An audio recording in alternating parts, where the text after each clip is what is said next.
ഇനി കണ്ണൂരിൽ നിന്ന് സന്തോഷ് കണ്ണൂർ ജില്ലയുമായി ബന്ധപ്പെട്ട കാലാവസ്ഥയുമായി ബന്ധപ്പെട്ട വാർത്തകളുമായി ഇപ്പോൾ ചേരുന്നുണ്ട്. Santosh, good morning. കണ്ണൂരിൽ ശക്തമായ മഴ പെയ്തിട്ടുണ്ട്, മഴക്കെടുതി ഉണ്ടായിട്ടുണ്ട്, വീട് തകർന്നതുമായി ബന്ധപ്പെട്ട വാർത്തകളൊക്കെയും ഇപ്പോൾ പുറത്തു വരുന്നുണ്ട്. തീർച്ചയായും കാവ്യ, കണ്ണൂരിൽ ശക്തമായ മഴ തുടരുകയാണ്. ഇന്നലെ ഉച്ചയ്ക്ക് ശേഷമാണ് ആരംഭിച്ച മഴ ഇപ്പോഴും അതേ രീതിയിൽ തന്നെ ശക്തമായി തുടരുകയാണ്. കണ്ണൂരിൽ ഇന്ന് റെഡ് അലർട്ട് നിലനിൽക്കുന്നുണ്ട്.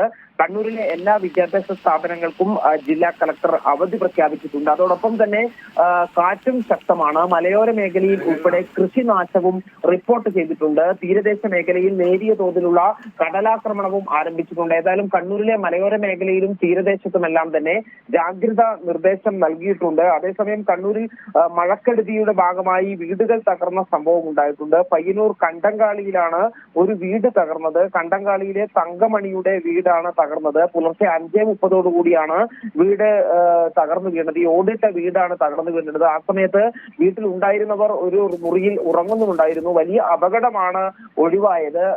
വീട്ടിലെ ഗൃഹോപകരണങ്ങളും നശിച്ചിട്ടുണ്ട്. ഏതായാലും മഴ ശക്തമായി തുടരുന്ന സാഹചര്യം തന്നെയാണ് ഇപ്പോഴും ഉള്ളത്. ശരി, സന്തോഷാണ് കണ്ണൂരിൽ നിന്നുള്ള വിവരങ്ങൾ നൽകിയത്. അവിടെ ഒരു വീട് തകർന്നതുമായി ബന്ധപ്പെട്ട വിവരങ്ങൾ, അതിന്റെ ദൃശ്യങ്ങളൊക്കെയാണ് കണ്ടുകൊണ്ടിരിക്കുന്നത്. എന്തായാലും സംസ്ഥാനത്തെമ്പാടും കനത്ത മഴ പെയ്യുന്നുണ്ട്. കാസർഗോഡ് നിന്നുള്ള വിവരങ്ങൾ നമ്മൾ കേട്ടു. ഇന്ന് വിദ്യാഭ്യാസ സ്ഥാപനങ്ങൾക്കടക്കം വിവിധ ജില്ലകളിൽ അവധി പ്രഖ്യാപിച്ച സാഹചര്യമുണ്ട്. അതുകൊണ്ട് കാലാവസ്ഥയൊക്കെ മുൻകൂട്ടി കണ്ടുകൊണ്ട് മാത്രം ഇന്നത്തെ ദിവസം മൊത്തത്തിൽ പ്ലാൻ ചെയ്യുക എല്ലാ പ്രിയപ്പെട്ട പ്രേക്ഷകരും എന്നാണ് പറയാനുള്ളത്.